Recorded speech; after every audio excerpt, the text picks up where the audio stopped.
Okay, essay writing skills. Again, I'm not going to talk about how to write essays, things I want you guys to be careful about. And notice this even in Shreya's essays, there's a format to the essays, guys, and please don't forget that, because this guy who's reading your essays, guy or gal, is reading about 30, 40 essays a day, and they're going crazy. They're expecting a certain format. You don't have to have a catch to get the attention, but if you don't get the guy or gal's attention in less than the first 1 minute, you're going to be fighting for the next 6 minutes to get your point across. Okay, you got to make your point very quickly, right? What you're beginning with, make sure your prompt, you know what the prompt is actually asking. Shreya would come back to me after finishing an application, an essay, she said, hey, look at my first draft. And I would say, you know what, honestly, you didn't answer the question. So it's very important to be very clear and talk to somebody before you invest time. This girl would fight with me for hours because she would sit down and actually write the essay, entire thing, right? She would write it, she would spend 3-4 hours, and now she's invested in it. If she had talked to me before she started writing the essays, we could have actually, teamed up, and she would not fight with me later, right? So make sure you are, mind mapping it or writing down a high level script in pencil, not on PowerPoint, not in Word. Those are the worst things. Don't worry about grammar. She would start getting stuck in grammatical mistakes versus looking at the higher level point, what you're trying to do. So this is the format you want to do, retell, have a punch. This is, again, we made these mistakes.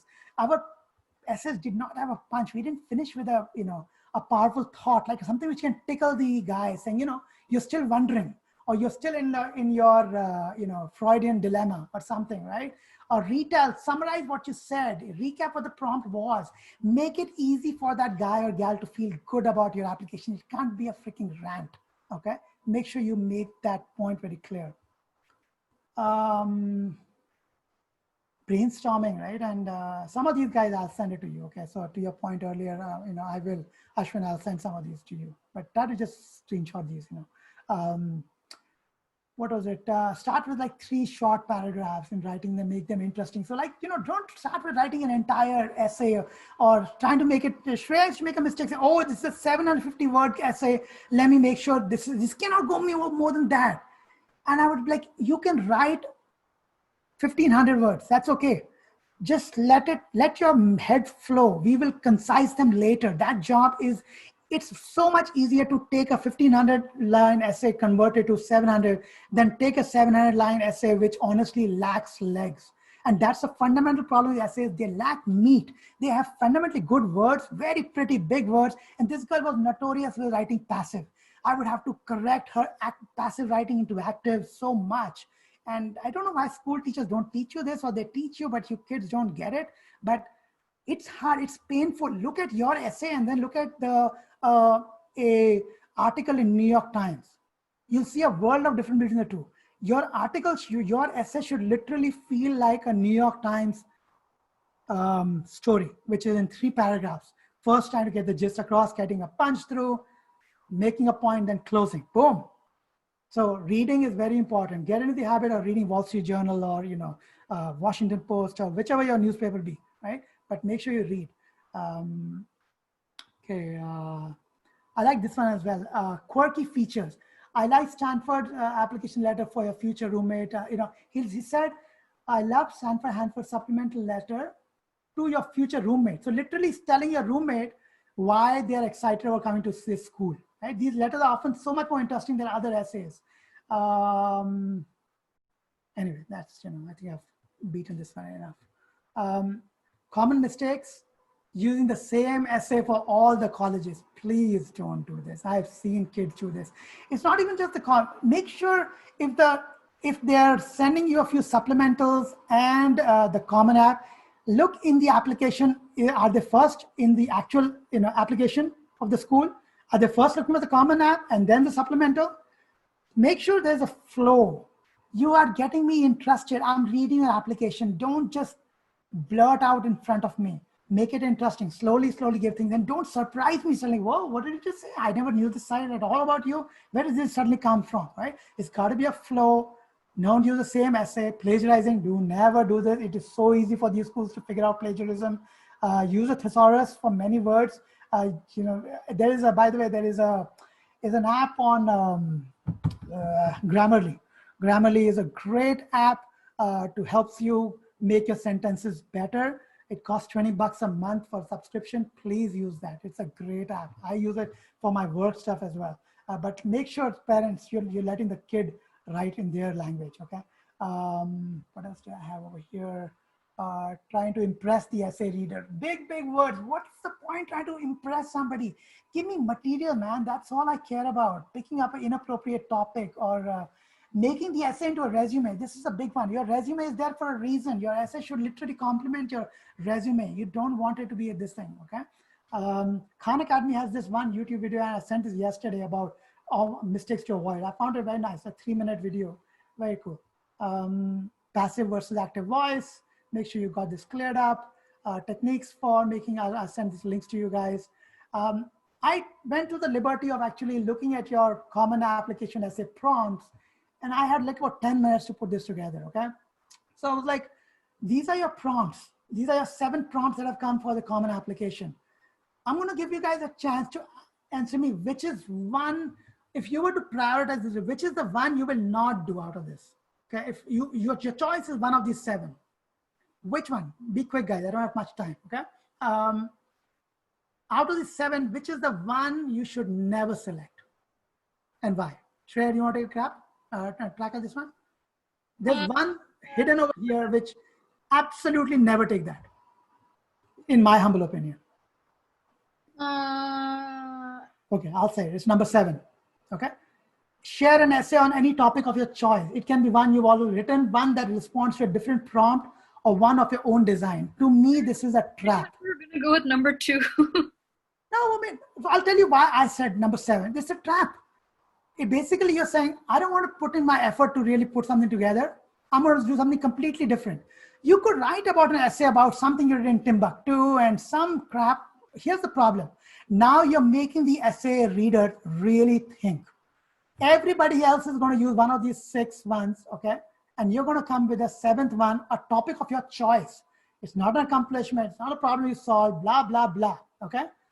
I figured it out, but thank you guys. I think my dad will stick around to answer any questions, or feel free to email me too, but I just need to head out right now at 7. Okay, bacha. Bye. Okay. All right. So, but this is what I wrote, right? I mean, this was a very quick shot I took at it. But my point is, none of this is going to come in any of my stories about, about humanity and, COVID or none of that stuff, right? I mean, about my background, identity, interest. I mean, I used to be a stand-up comedian and I was so good at my art all the way till 10th grade. And then my parents separated, and there's a reason even till 10th grade, I did it, right? I mean, I was into stand-up comedy because I had a very violent father. And so like life at home was very hard for me growing up. So I literally, the moment I would get in the school, I knew one place I can kill it is on the stage. And I used to own the stage. No father, nobody could come, and I used to get bullied a lot in my neighborhood, in my, where we lived. So that was my life. And later I lost my mojo to doing stand-up comedy when, when we moved to a college, which was not of my kind of people. It was very elite school I went away into. And it was a mess, right? So I'm still trying to find that side of myself, but I appreciate a lot of good stand-up, but that's a part I'm still finding for myself. And it just took me a few minutes to figure this out, right? Lessons we can take from obstacles. So I figured instead of a challenge or a setback, I'm going to take a failure. I did, yeah, I failed 11th grade. I had 5 grace marks in mathematics to pass.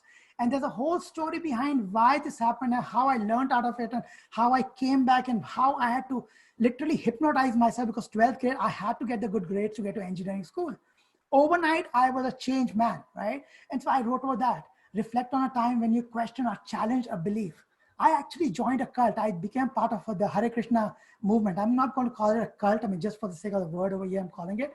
It's a religious movement. They're big into Hare Krishna, and they really, you see these people with saffron robes going around with their head shaved off. I used to be a part of them, right? And there was a reason why I got into it. And it used to be, I defined myself doing that arti when they would take a flip in the air and, at the end of it. And I used to get a major high out of it, right? I felt connected to a cause over there. So, and that shaped my thinking later in my life, how I got into reading the Gita, became a big follower of Osho. A lot of who I am today is because of that time of my life, right? But my point over here is, take a problem you solve or a problem you like to solve. Look at this one, or it could be identifying a solution. Now, think of this one. This is not rocket science. I could write about designer babies. It bothers me that people are designing babies today. They can make whatever that thing together in a lab. Somebody could do it in their house. It's a very ethical discussion, right? And I can find so much material about it. I could have gotten a B grade in biology. I can still write about this thing, okay? Accomplishment, event, or realization. Accomplishments are hard to boast about. Events, we're all very, very entitled people in the world. We grew up in California and the Bay Area, very good life. We haven't lived like through a famine or through a bad time, but a realization that created a period of growth. I used to do triathlons, Ironmans, and then in 2015, when my buddy and I were doing an Ironman, he fell down, he had a concussion. I finished my Ironman and I went to the hospital soon because then I came to know that Rajiv is down. And overnight I said, done, I'm done. I'm not doing triathlons. And I went through like 3 years of being a couch potato and put on like 40 pounds. And I had to think about why I have given up triathlons and what am I fighting from? What am I running away from? And now I'm doing marathons. I've lost all the 30 pounds. I found a zone in who I am right now. That's my life, right? My point over here is there's so much you have. Don't say I'm 47 years old and so I have this much thinking or this much perspectives. Realize that all of us have amazing stories. You just need somebody to help you. And the biggest problem is if you just try to do this all by yourself.